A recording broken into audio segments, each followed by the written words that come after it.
மற்ற YouTube channels, groups, WhatsApp group எதுவுமே பார்க்காதீங்க. தயவு செய்து பார்க்காதீங்க.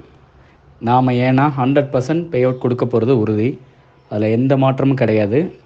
அதுக்கு முன்னாடி எத்தனையோ விஷயங்களை நாம் ஸ்டடி பண்ண வேண்டியது இருக்குது. ஒரு விஷயத்தை எடுத்தோம் கவுத்தோம் செய்ய முடியாது, சரிங்களா? இப்போ நம்ம நிறுவனத்து மேலே எத்தனையோ குற்றச்சாட்டுகளோட எவ்வளோ பேர் வெயிட் பண்ணிகிட்ருக்காங்க. நம்ம நிறுவனத்தை எப்படியாவது தடுக்கணும், நிறுத்தணும் அப்படின்ட்டு. அந்த ஒரு நோக்கத்துக்கு நாம் இடம் கொடுக்கக்கூடாது, ஃபஸ்ட்டு விஷயம். ரெண்டாவது என்னென்னு பார்த்தீங்கன்னா, இந்த பேவுட் சமாச்சாரம் இப்போ நிறைய பேர் ஜூன் 4க்கு அப்புறம் வந்துடும் அதனால் வரல இன்னும் டிலே ஆகிட்டுருக்குன்னு நிறைய பேருக்கு பயம். எதனால் பயம்? பேமெண்ட் வருமா வராதா, இல்லை வராமல் போயிடுச்சுன்னா என்ன பண்ணுறது? கமிட்மெண்ட்ஸ் இருக்குது. இத்தனை விஷயங்களும் இருக்கும்போது ஒரு வீடியோ இந்த மாதிரி போட்டால் உங்களுக்கு பயம் வரும். ஸோ இந்த பயத்தை க்ரியேட் பண்ணுறதுக்காக தான் இந்த மாதிரி வீடியோஸ்லாம் போடுறாங்க. ஸோ இது நாம் எம்டி சார் அரெஸ்ட் ஆனப்பையும் நம்மளுடைய பே அவுட் நமக்கு வந்துட்டு தான் இருந்தது. இப்போ எம்டி சார் பீஸ்ஃபுல்லாக பிஸ்னஸ் ரன் பண்ணிகிட்ருக்காரு. சில விஷயங்கள் கரெக்டான முறையில் வந்துட்டுருக்கு மெம்பர்ஸ்க்கும். ஸோ எந்த இடத்துலையும் பேமெண்ட் கொடுக்காமல் ஏமாற்றிட்டு போகிறதுக்கான இங்கே ஒரு விஷயமும் இங்கே கிடையாது. அப்படி இருக்கிற மாதிரி இருந்தால் ஆஃபீஸ் ஏன் ஓப்பன் பண்ணியிருக்கணும், ஹப்பு ஏன் ஓப்பன் பண்ணியிருக்கணும், ப்ராடக்ட்ஸ் ஏன் இத்தனை பேர் ஆர்டர் போடுறாங்க, இத்தனை ஸ்டோர் இருக்குது, இதை பற்றிலாம் ஏன் பேசவே மாட்டேங்கிறாங்க? ஜஸ்ட் ஒரே ஒரு விஷயந்தான், மைவி ட்ரேடர்ஸை பொறுத்த வரைக்கும் 100% நம்பி இருக்கிறவங்கள என்றைக்குமே கைவிடாது. இதை நீங்கள் நம்பணும். நீங்கள் நம்பாமல் இருக்கிற வரைக்கும் இந்த மாதிரி எத்தனை வீடியோ வந்தாலும் அதுக்காக நாம் எதுவும் பண்ண முடியாது. ஏன்னா நம்ம வாயை தான் நம்ம மூட முடியும், ஊர் வாயை மூட முடியாது. அப்படிங்கிற ஒரு விஷயத்தினால தான் நான் இதை சொல்கிறேன். யூடியூப் சேனல்ஸ்லேயும் வாட்ஸ்அப் குரூப்பில் வர எந்த மெசேஜையும் நீங்கள் பிளைண்டாக நம்பாதீங்க. ஃபஸ்ட்டு அவங்க என்ன சொல்கிறாங்கன்னா அவங்க கருத்தை சொல்லிட்டு போட்டோம். அதுக்காக அதை நம்பிடு உண்மையான்னு கேட்டிங்கன்னா அதை விசாரித்து பார்த்து அதுக்குண்டான உண்மைகளை நிரூபிக்கப்பட்டால் தான் உண்மைன்னு நம்ப முடியும். ஸோ இவங்க சொல்கிற மாதிரி மோசடி நிறுவனம், இதை போலீஸே மோசடின்னு சொல்லிடுச்சுன்னா, ஸோ காவல்துறைக்கு தெரியும் எந்த நேரத்தில் எந்தெந்த விஷயங்களை பண்ணணும் அப்படின்ட்டு. அவங்களும் சில விஷயங்களை விசாரிச்சுட்டு தான் இருக்காங்க. ஸோ எந்த இடத்துலையும் நாம் தப்பு பண்ணாமல் இருக்கிறதுனால நம்ம பயப்பட தேவையே இல்லை. காவல்துறை தப்பு பண்ணால் தான் நம்ம மேலே ஆக்ஷன் எடுக்கும். நம்ம தப்பு எதுவும் பண்ணலை, கரெக்டான முறையில் நிறுவனம் நடந்துகிட்ருக்கு.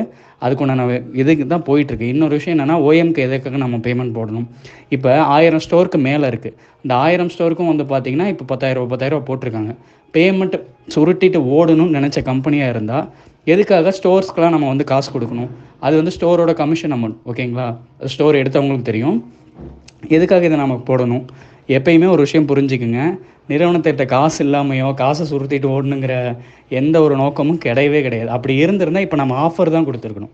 ஏன்னா இப்பயும் சிஎம் அப்டேட் பண்ணுறாங்கல்ல, இப்பயும் சிஎம்ல எஸ்எம் கிடையாது, கோல்டுலேருந்து சில்வர் கிடையாது, கோல்டு, டைமண்டு, க்ரௌன் இந்த மாதிரி நிறைய அப்டேட் பண்ணுறாங்களே. பிஸ்னஸ் சூப்பராக போயிட்டுருக்கு. இப்போ இந்த மே 8ஆம் தேதிக்கு அப்புறம் அவங்களுடைய க்ரௌன் அப்டேட் பண்ணி சீலிங் முடித்த மக்கள்லாம் இருக்காங்க. ஸோ அவங்க நிறுவனத்தை எந்த இடத்துலையும் நம்பாமல் இல்லை. ஆல்ரெடி இருக்கிறவங்க தான் இந்த மாதிரி விஷயத்தை ஒரு எஜுகேஷன் இல்லாதனால தான், நிறுவனத்தை பற்றி பிஸ்னஸை பற்றி ஒரு எஜுகேஷன் இல்லாதனால தான் இந்த விஷயங்கள்லாம் பார்த்து பயப்படுறாங்க. ஸோ எந்த இடத்துலையும் நீங்கள் ஆஸ்லேட் ஆகாமல் மைண்ட் செட் உறுதியாக இருங்க. எந்த இடத்துலையும் உங்களுடைய பேமெண்ட் வராமல் போகாமல் இருக்காது. கண்டிப்பாக என்ன விஷயங்கள்லாம் பார்த்துட்டு எம்டி சார் சொல்லுவார். சொன்னதுக்கப்புறம் நம்ம பேமெண்ட் போட தான் போகிறோம், நமக்கு வரதான் போகுது. அப்போ இவங்களாம் அவங்க சொன்ன விஷயத்த எங்கே போய் நிரூபிப்பாங்கன்னு தெரியல. ஸோ சிம்பிள் ஃப்ரெண்ட்ஸ், எந்த யூடியூப் வீடியோவையும் வாட்ஸ்அப் குரூப் மெசேஜையும் பிளைண்டாக நம்பாதீங்க. எதுவாக இருந்தாலும் எம்டி சார் சொன்னால் தான் அது உறுதியாக நாம் நம்பணும். ஸோ நம்ம நிறுவனம் என்றைக்கும் நம்ம கைவிடாது. கொஞ்சம் கஷ்டம்தான், ஏன்னா நிறுவனத்தை லைஃப் லாங் பீஸ்ஃபுல்லாக நடத்தும் போது சில கரெக்ஷன்ஸ் இருக்கும், சில மாறுதல்கள் இருக்கும். இருந்தாலும் சில விஷயங்களை ஒரு இடத்துல நம்ம பண்ணிட்டு ஆரம்பித்தோம் அப்படின்னா எந்த ப்ராப்ளமும் யாருக்குமே இல்லைங்கிற பட்சத்தில் அதை பண்ண வேண்டிய கட்டாயம். அதை இந்த பேவுட் பார்த்திங்கன்னா 3 மாதம் நிறுத்திட்டு ஓப்பன் பண்ணி போடும்போது நிறைய விஷயங்களை யோசனை பண்ணி தான் பண்ணணும்.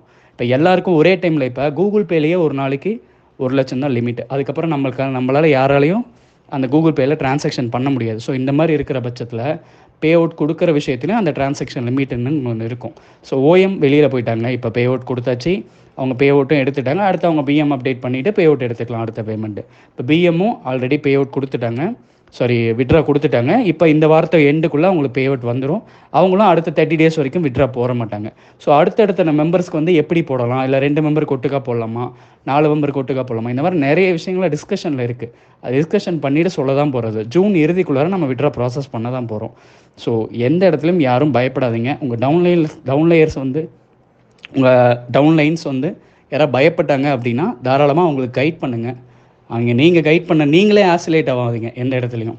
ஸோ நீங்கள் கைட் பண்ணுங்கள். நீங்கள் பிஸ்னஸை புரிஞ்சுக்கிட்டீங்க, நம்ம பர்ச்சேஸ் தான் பண்ணியிருக்கோம், அந்த பர்ச்சேஸ் பண்ணுறது எதுக்காக, ஒரு நல்ல பிஸ்னஸ் வாய்ப்பு கிடைக்கிறதுக்காக சார்.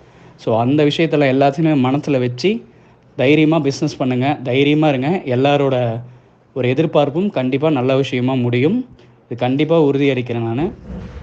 அதே மாதிரி பார்த்தீங்கன்னா, எந்த வீடியோவும் யாரும் பிளைண்டாக நம்பாதீங்க. எந்த விஷயங்கள் சொன்னாலும் அவங்க சொல்கிற விஷயம்லாம் ஃபைனல் எண்டு பாயிண்ட் என்ன, கம்பெனி க்ளோஸ் பண்ணிவிடுவாங்க, ஏதாவது அமௌண்ட்டை வந்து அவங்க சுருட்டிட்டு ஓடிடுவாங்க, இந்த மாதிரி தான் சொல்கிறாங்க. ஸோ அப்படி நாம் அமௌண்ட்டை சுருட்டிட்டு ஓடணும் அப்படின்னா, இப்போ 1000 ஸ்டோருக்கு மேலே இருக்கிறோம், அவங்களுக்குலாம் எதுக்கு நம்ம பேமெண்ட் கொடுத்துருக்கணும்? இன்னொரு விஷயம் பார்த்தீங்கன்னா, எல்லாருக்குமே இப்போ ஆஃபர் கொடுத்துருக்கணும். நம்ம ஒரு க்ரௌன் அப்டேட் பண்ணிங்க அப்படின்னா ரூ. 300 சீலிங் இன்க்ரீஸ் ஆகும். ஒரு க்ரௌன் அப்டேட் பண்ணிங்கன்னா உங்களுக்கு ரூ. 680 சீலிங் வந்துடும். ரூ. 480லேருந்து ரூ. 680 வந்துடும். ரூ. 1800 சீலிங்குங்கிறது ஒரு ரூ. 2000 ரூ. 3000 போட்டுக்குங்க. அந்த மாதிரி ஆஃபர் தான் கொடுத்துருக்கணும். அப்பயும் மக்கள் க்ரௌன் அப்டேட் பண்ணுவாங்க. ஆனால் அப்படிப்பட்ட நிறுவனம் நம்ம நிறுவனம் கிடையாது. நம்ம க்ளீனாக பிஸ்னஸ் பண்ணுறோம். எந்த இடத்துலையும் யாரும் ஏமாத்தங்கிற ஒரு எண்ணம் கிடையாது. க்ளீனாக பிஸ்னஸ் பண்ணுறோம். ஸோ இந்த பேவர்ட் சமாச்சாரம் எல்லாருக்கும் ஒரு பயத்தை க்ரியேட் பண்ணியிருக்கு. ஆனால் கண்டிப்பாக அது எல்லாமே சுபமாக முடியும். யாரும் பயப்படாமல் இருங்க. 1 வாரம் 2 வாரம் இங்கே பிரச்சனையே கிடையாதுங்க.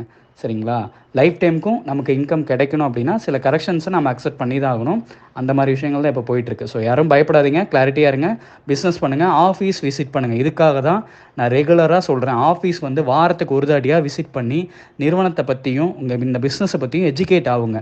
அதை பற்றி தெரிஞ்சுக்கிட்டால் தான் அதை பற்றி எந்த பயமும் இல்லாமல் உங்களுக்கு நீங்கள் வந்து பிஸ்னஸ் ட்ராவலில் பண்ணுவீங்க. ஸோ எந்த இடத்துலையும் ஆஃபீஸை யூஸ் பண்ண மறந்துடாதீங்க. ஸோ நல்லவர்கள் லட்சியம் வெல்வது நிச்சயம். Thank you friends.